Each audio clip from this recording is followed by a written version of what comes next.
On Thursday, Britons will cast their vote on whether to stay within the European Union or to exit.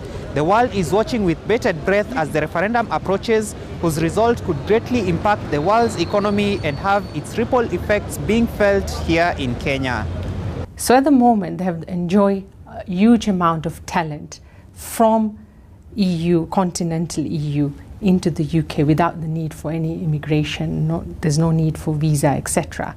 Therefore, by coming out of it, you straight away create an environment where a lot of these employees and a lot of this human capital that resides in the UK will have to go through immigration laws, will have to get visas to work there. It may lead to substantial volatility in the market. The global economy is weak, and it may push the global economy, not just into recession, but into serious depression.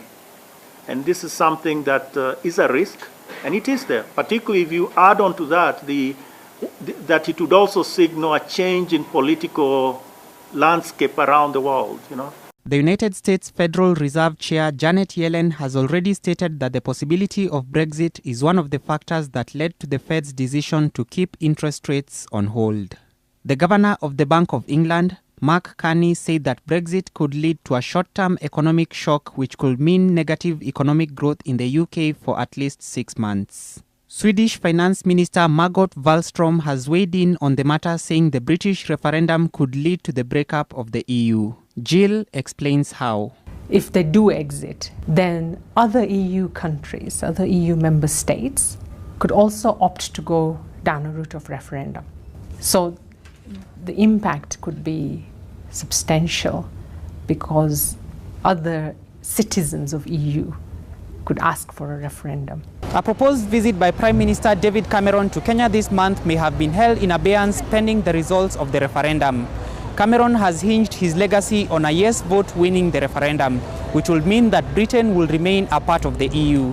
A win for the no vote, on the other hand, will have far-reaching implications for businesses world over. It may cause substantial uncertainties. So uncertainty is very bad for financial decisions. And that may lead, for instance, in investors being a bit more cautious. So wait-and-see attitude, adopting a wait-and-see attitude. British industry, your products will now attract a tariff. The buyers of those products will go back to the drawing boards and say, hang on, if I am to buy a British product with a tariff, then why don't I just run a competitive process for procurement and see where else in the world can I actually source same products at a lower cost.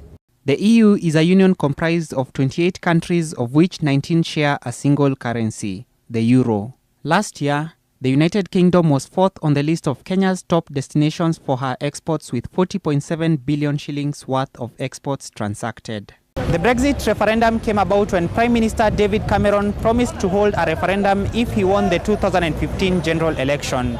According to pollsters, the referendum is currently too close to call. Alex Mwangi, NTV.